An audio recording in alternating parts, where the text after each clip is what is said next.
আসসালামু আলাইকুম এভরিওয়ান, সবাইকে জুম্মা মোবারক। আমি আজকে আছি চীনের একটি মসজিদে। এই যে দেখতে পাচ্ছেন মসজিদটি, এইটা অনেক পুরাতন একটি মসজিদ এবং অনেক সুন্দর। এই অমুসলিমদের দেশে এই রকম সুন্দর একটি আল্লাহর তাআলার ঘর গড়ে উঠেছে, আসলে এর বিকল্প নাই। এটা দেখতে আসলেই অসাধারণ সুন্দর এবং এখানকার মানুষজনের বিহেভ, চলাফেরা অনেক সুন্দর এবং অনেক স্মুথ। এরা অনেক ভালো বিহেভ করছে আমাদের সাথে এবং আমাদেরকে ওয়েলকাম জানাইছে। ঈদের দিনের দাওয়াত করছে আমাদেরকে। তো চলুন দেখে আসি মসজিদের ভিতরটা কেমন। তো এটা হচ্ছে মসজিদের মেইন গেট।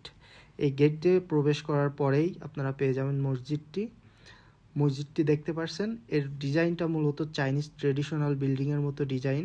এই ডিজাইনটা চায়নাতে অনেক ঐতিহ্যবাহী। এবং এখন দেখতে পাচ্ছেন এটা হচ্ছে বারান্দার দরজাগুলো দেখতে পাচ্ছেন, একদম নিখুঁত কাজ, অসাধারণ দেখতে। ইমাম সাহেব ওখানে দাঁড়ায় আছে, আমরা দেখতে পারতেছি। এইবার চলেন ভিতরে যেয়ে দেখা যাক মসজিদটি কেমন, ভিতরের দিকটা। এই যে ভিতরের পাশটা দেখতে পারতেছেন, এখানে মূলত ইমাম সাহেব দাঁড়ায় এবং চতুর্দিকে নামাজ পড়ার জন্য স্পেস করা। এবং বাম সাইডের দিকে দেখা যাচ্ছে পর্দার ওই পাশে আসলে মহিলারা নামাজ পড়েন। এখানে পুরুষ মহিলা উভয়েরই নামাজ পড়ার ব্যবস্থা রয়েছে। এখন মসজিদের ভিতরের সাইডটা দেখানোর পরে চলুন বাইরে যাই, যে আমি ইমাম সাহেবের সাথে কথা বলবো ঈদ উল আজহা উপলক্ষে কবে অনুষ্ঠিত হবে চায়নাতে। 在这个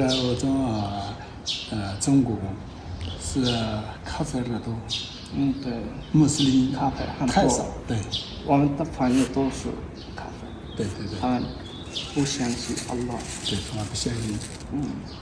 现在来说呢，我们中国中国境内这个信仰虽然回族是多，但是穆斯林少。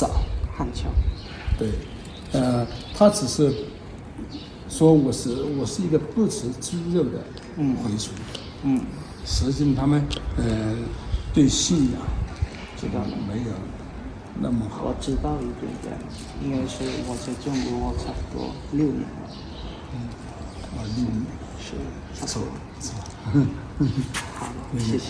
好，没有，斯里兰卡。وعليكم السلام。